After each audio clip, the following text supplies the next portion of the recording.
এই মুহূর্তে সবথেকে বড় খবর বেরিয়ে এসছে রাশিয়া, ইন্ডিয়া আর ইউএস থেকে। রাশিয়ার যে ডেপুটি প্রাইম মিনিস্টার রয়েছে, সে একটা স্টেটমেন্ট দিয়েছে। স্টেটমেন্টটা কী দিয়েছে? যে আশা করি মার্কিন চুক্তির ফলে দিল্লি ও মস্কোর সম্পর্ক ক্ষতিগ্রস্ত হবে না। ঠিক আছে, এখানে কেন এই এই এই কথাটা বলেছে? কারণ আমরা জানি যে ইউএসের সাথে ভারতের একটা ছোটোখাটো ট্রেড ডিল হয়েছে। এই ট্রেড ডিলের মেন যে ক্লজটা ছিল, ভারতের ওপর অ্যাডিশনাল যে 25% ট্যারিফটা ট্রাম্প সরকার লাগিয়েছিল, এটা মেন কারণ কী ছিল?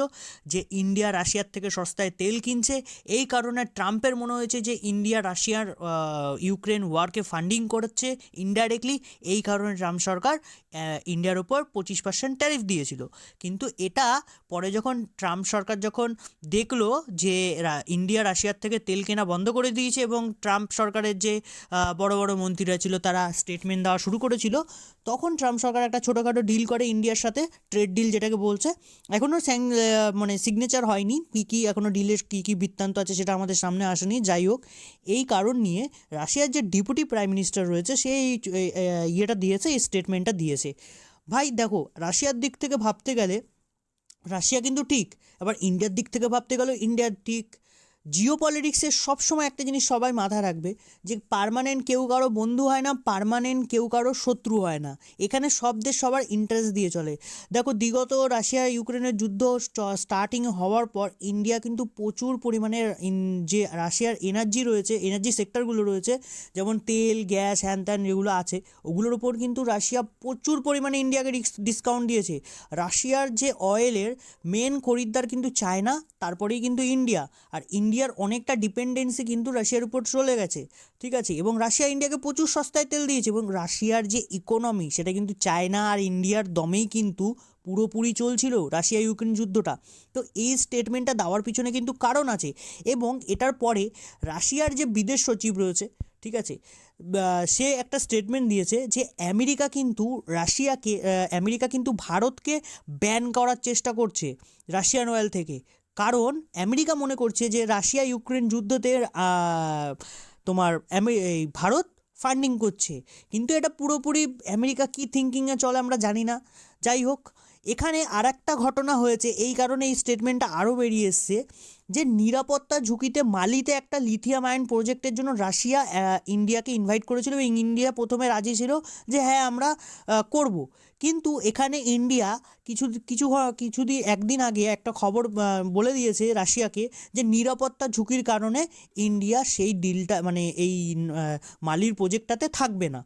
এটা দেখেও কিন্তু রাশিয়া একটা নেগেটিভ সিগন্যাল পেয়েছে। কিন্তু রাশিয়ার যে ফরেন মিনিস্টার রয়েছে সে কিন্তু এই পুরো বিষয়টাকে বলেছে, তোমরা এই আর্টিকেলের ডেসক্রিপশানে গিয়ে দেখতে পারবে। সে কিন্তু বলেছে যে না, এনার্জি সেক্টরে মানে এই লিথিয়াম আয়ন ডিলটা কিন্তু আলাদা, আর এইটা যেটা হয়েছে এটা কিন্তু আলাদা। তো এই কারণের জন্যই কিন্তু রাশিয়া একটা টেনশান রয়েছে। দেখো, রাশিয়ার ইন্ডিয়ার রিলেশানটা কিন্তু আমরা জানি যে কত পুরনো রিলেশান। আমার মতে যেটা বলে যে রাশিয়া কিন্তু আমাদেরকে কিন্তু অনেকভাবে হেল্প করে, কিন্তু সোভিয়েত ইউনিয়নের সময় কিন্তু জায়গা আলাদা ছিল, আর এখনকার ব্যাপার কিন্তু আলাদা। দেখো, ট্রাম্প আজকে ইউএসের প্রেসিডেন্ট রয়েছে, কালকে অন্য কেউ আসবে। ঠিক আছে, এখানে মেন দেখার হচ্ছে আমাদের ইন্টারেস্টটা। ঠিক আছে, আমাদের ইন্টারেস্টটা কিসে আছে সেটা হচ্ছে আমাদের দেখার বিষয়। ঠিক আছে, এখন মেন যে ইন্ডিয়া কিন্তু কোনো জায়গায় আমেরিকাকে বলেনি যে আমরা রাশিয়ার থেকে অয়েল কিনবো কি কিনবো না। এটা কিন্তু ইন্ডিয়ার সরকার এখনও পর্যন্ত ডিক্লেয়ার করেনি। ট্রাম্পের যারা মন্ত্রী যারা রয়েছে তারাই কিন্তু হো হল্লা করেছে যে ইন্ডিয়া রাশিয়া থেকে অয়েল কিনবে না। ঠিক আছে, এবং ট্রাম্প সরকার এটাও বলেছে যে যদি আমরা হদিশ পাই যে ইন্ডিয়া তলে তলে রাশিয়ান অয়েল কিনছে, তাহলে কিন্তু ইন্ডিয়ার ওপরে এডিশনাল ট্যারিফটা কিন্তু বসবে। এটা কিন্তু ট্রেড ডিলের যে ইনিশিয়াল যে লিস্টটা বেরিয়ে এসছে এখানে কিন্তু ফার্স্টেই লেখা রয়েছে। ঠিক আছে, এটা দেখেই বোঝা যায় ভাই, দেখো, নিজের শক্তি সব থেকে বড় শক্তি। ঠিক আছে, আজকে রাশিয়ার বিদেশমন্ত্রী কিন্তু এটাও স্টেটমেন্ট দিয়েছে যে আমরা জানি ভারত 2030-এ তৃতীয় সবথেকে বড় অর্থনৈতিক দেশ হবে। এই কারণে রাশিয়া জানে যে ইন্ডিয়ার সাথে রিলেশন খারাপ করলে হবে না। ঠিক আছে, আজকে যদি কেউ ভেবে থাকো যে রাশিয়ার সাথে আমরা এটা করছি বলে রাশিয়া পাকিস্তানের ফেভারে চলে যাবে বা অন্য কারো ফেভারে চলে যাবে, এটা পুরোপুরি ইললজিক্যাল, বেসিক একদম ফালতু চিন্তাভাবনা। কারণ রাশিয়া জানে যে ইন্ডিয়া তার ওয়েপেনের সবথেকে বড় খরিদ্দার। ঠিক আছে, এই যে ডেসল্ট এভিয়েশনের থেকে যে রাফেলটা আমরা কিনছি, রাফেল কিন্তু ইন্ডিয়া কেনার আগে রাফেলের অর্ডার কিন্তু বেশি দেশ দেয়নি। রাফেলের কিন্তু এরম বুম ব্লাস্টিং অর্ডার কিন্তু কোনোদিনও হয়নি। ইন্ডিয়ার এয়ারফোর্স কেনার পর কিন্তু ইজিপ্ট এসছে, ইন্দোনেশিয়া এসছে, তারপরে ইউএই এসছে, কাতার এসছে, এরা কিন্তু অর্ডার দিয়েছে ইন্ডিয়ার এয়ারফোর্স কেনার পর। ঠিক আছে, তো ইন্ডিয়ার টেকনোলজি, ইন্ডিয়ার যে মানে আর্মির যে কোয়ালিটি রয়েছে, এটা নিয়ে কিন্তু পুরো পৃথিবীতে কোনো কোশ্চেন নেই।